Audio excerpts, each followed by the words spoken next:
Tiens, j'ai entendu dire qu'on peut se balader dans toutes les forêts wallonnes. C'est vrai ça? Allez, on va demander à Franck. Salut Franck, j'ai une question pour toi. Tiens, on peut se balader partout dans les forêts wallonnes, c'est vrai ça? Alors non, on ne peut pas se balader dans toutes les forêts wallonnes, mais on peut se balader dans beaucoup de forêts en Wallonie.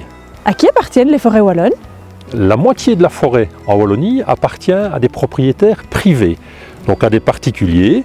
Certains ont 2-3 hectares, d'autres ont plusieurs centaines d'hectares, et l'autre moitié appartient à des propriétaires publics, comme la région wallonne, les communes, les CPAS ou les fabriques d'églises.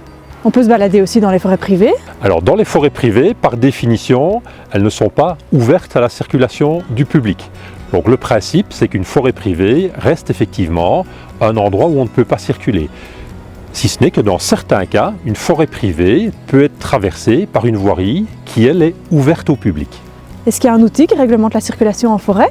Bien sûr, comme il existe le code de la route sur la route, il existe le code forestier qui régit toute la problématique de la circulation dans les forêts en Wallonie. Alors il est important ce code parce que c'est lui qui va être le garant légal de l'équilibre en forêt, avec tout ce qu'on peut y faire, tout ce qu'on ne peut pas y faire, en essayant de faire en sorte qu'un maximum d'usagers y trouvent son compte. Les gens qui viennent s'amuser, mais aussi les gens qui viennent y travailler, ou les gens qui ont un devoir particulier de gestion, comme les gardes forestiers. Est-ce qu'on peut se balader partout en forêt?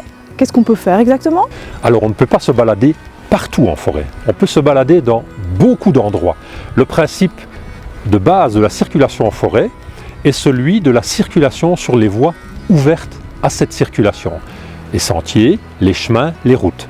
Le principe général exclut la possibilité de circuler en dehors des voies de circulation. Mais des voies de circulation dans les forêts wallonnes, il y en a vraiment beaucoup. Et donc il y a moyen de passer beaucoup de temps en forêt, simplement en circulant là où c'est autorisé. Quelle est la différence entre un chemin et un sentier? Alors la différence entre un chemin et un sentier, on va la trouver justement dans le code forestier. Le principe général qui définit le sentier est l'étroitesse. Le sentier, c'est une voie étroite de circulation. Le code forestier parle de moins d'1 mètre de large et c'est la voie de circulation juste prévue pour circuler à pied avec parfois même une difficulté pour se croiser. Le chemin est une voie de circulation plus large que le sentier. Typiquement, c'est ceci, c'est la voie sur laquelle on se trouve. Sur un chemin, on peut circuler à pied, en vélo, en ski quand il y a de la neige ou à cheval. En quoi consiste ton travail? Alors le travail des agents du DNF est basé sur 2 grands points. La gestion forestière, toute la problématique qui tourne autour effectivement de l'entretien de cette forêt, de cette gestion forestière. Et l'autre pan du métier concerne les missions de police. Nous sommes en tant qu'officiers de police judiciaire amenés à devoir constater des infractions, les non-respects justement du code forestier, de la loi sur la chasse, de la conservation de la nature, de la pêche, du code de l'environnement. Est-ce que tu as les bons conseils à donner aux usagers de la forêt, les piétons, les cyclistes, les cavaliers? Bien sûr, s'il y a un conseil de base à donner, dès le moment où on entre dans un milieu qu'on ne connaît pas bien comme la forêt, c'est de s'informer. Informez-vous sur les règles de circulation spécifiques à votre région.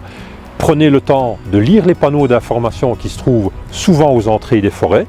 Et en l'absence de panneaux, contactez peut-être l'office du tourisme, le service du DNF de votre région, mais prenez une information qui vous permettra de profiter au mieux de la forêt dans laquelle vous envisagez de vous balader.